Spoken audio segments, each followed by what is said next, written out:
Welcome to a new edition of the Neon Jazz interview series with Jazz Trombonist John Fedchock on the new 2020 CD, On the Edge, and this COVID-19 world we're living in. We caught up with him in early July 2020, and he talked about this CD. The inspiration for this group first came in 2000 after recording a few three-horn arrangements. The first official gigs as a sextet came in 2005. This group has become a working band maintaining its personnel, developing a group concept, and growing. He has been at it for 3 decades as a world-class trombonist, a soloist, a bandleader, and a Grammy-nominated arranger. Enjoy. Good. Hey, thanks for taking a minute out today. I appreciate it.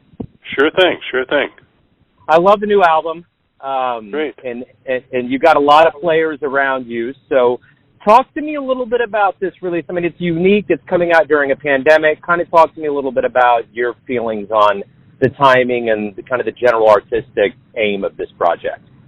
The album really kind of was born from, number one, the group, performing on a regular basis. We've kind of developed a rapport, and through the years I've gotten to realize what the strengths of all the players are, so I've been able to write towards those. Last May, in the spring of 2019, I did a retreat at a place called Yaddo, which is in upstate New York, with just a couple of weeks of just solitude and writing, and I tried to get into some newer approaches for the sextet that were kind of, I wouldn't say unconventional, but not as conventional as traditionally has been done in something that's more of a straight-ahead nature. I wouldn't say we're playing anything experimental, but it's definitely more progressive than a straight-ahead hard bop group would be normally.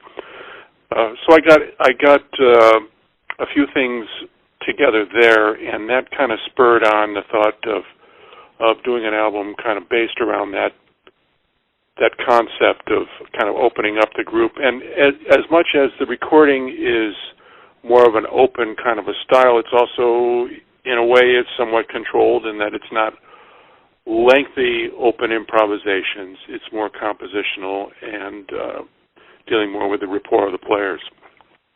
During a pandemic, obviously, you're not going to be able to do anything live to back this up, but people probably have more time to listen to this. What were your thoughts? Any ambivalence on it, releasing it during this time?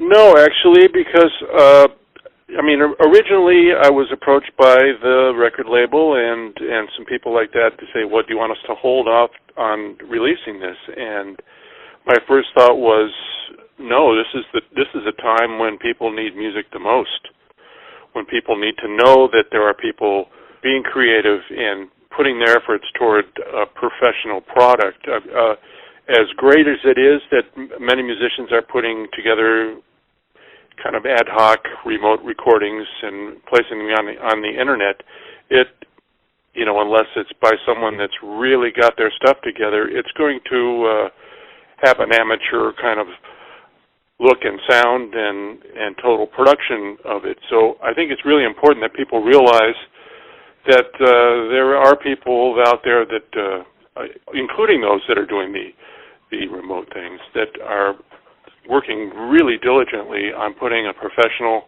product together that means something to them personally and is not just an outlet for their immediate, frustrations or whatever.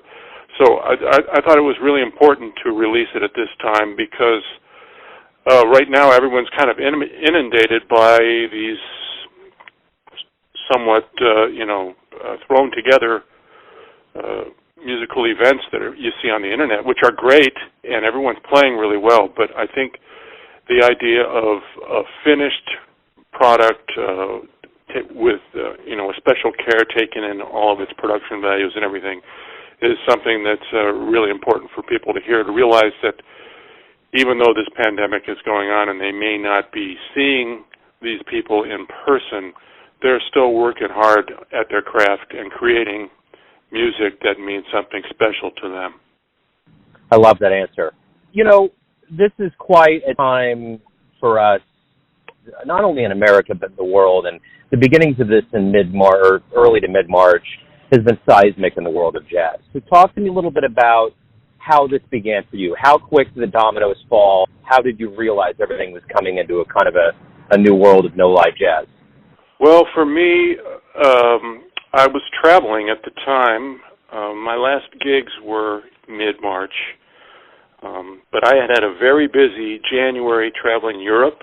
Actually, I'm very surprised I didn't catch anything because I was in Germany for almost 3 weeks in Europe, and and then after that I came back and I was on a cruise ship for a week, and then my wife and I went on vacation in New Orleans at the beginning of March.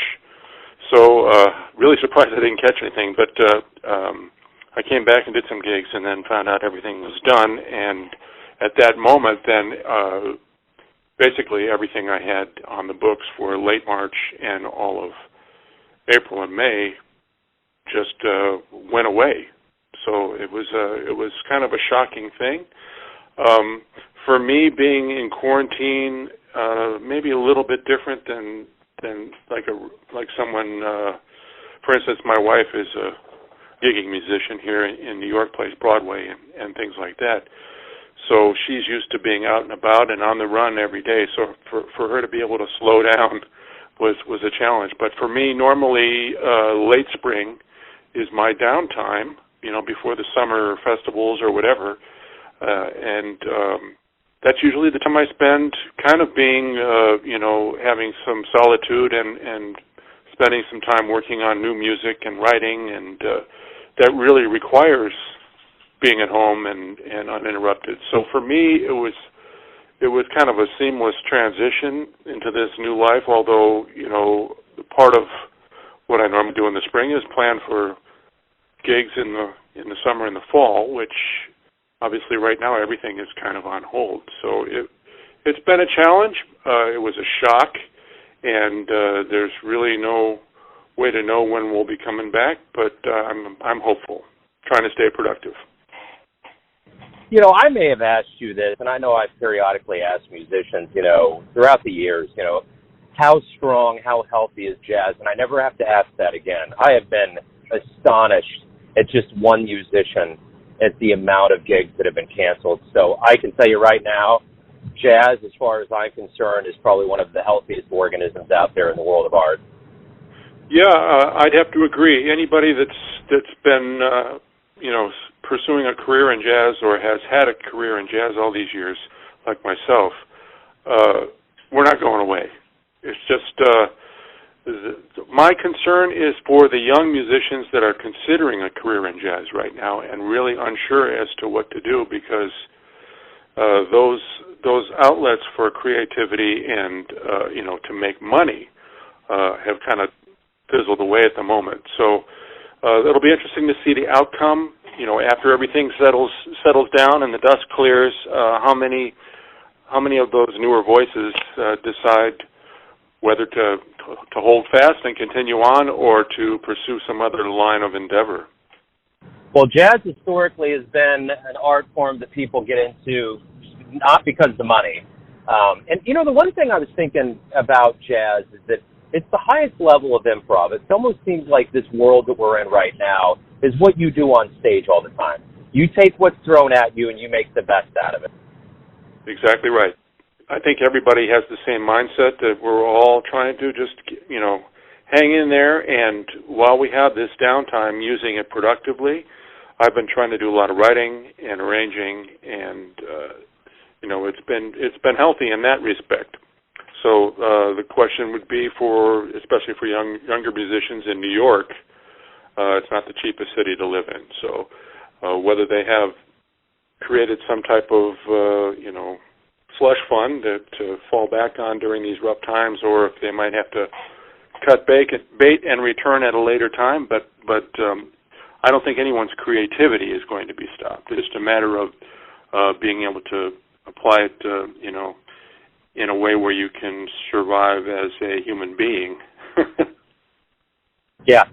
Well, the one thing about this is that there is going to be an eventual return. It's, it's ambiguous now. We don't know when that's going to be, but it will happen. And when it does, when we get back in full force, what do you hope both the musician and the audience realizes from this time away from live jazz?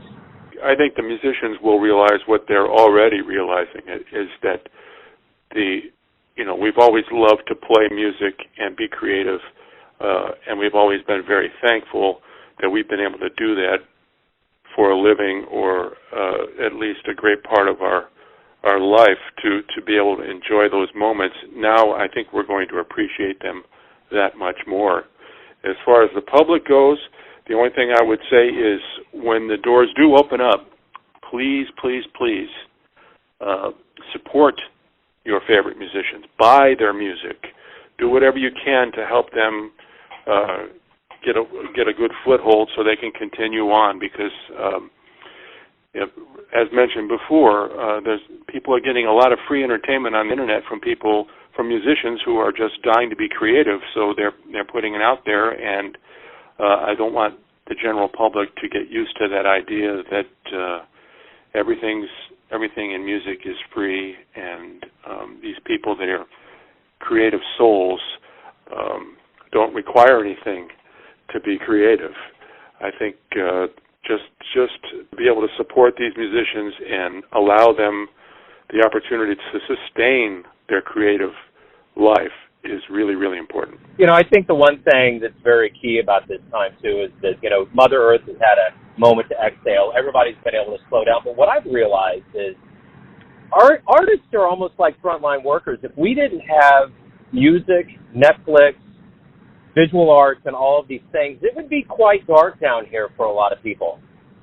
Yes, and when you see interviews by entertainers or non-musicians, even public figures, many of them say that they've really been, listening to a lot of music, and if it wasn't for music, they wouldn't be able to get through all this.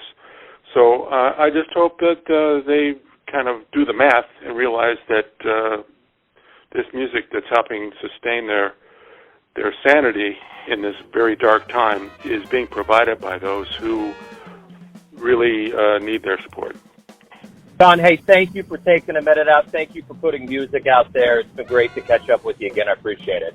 You're welcome, and thanks so much for playing the new album. We had a blast making it, and I hope everybody enjoys it.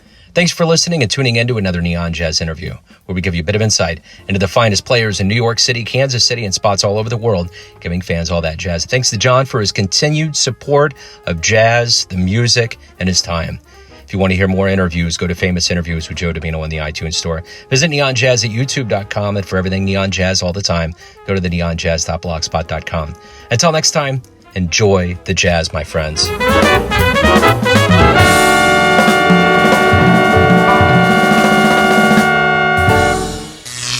Neon Jazz.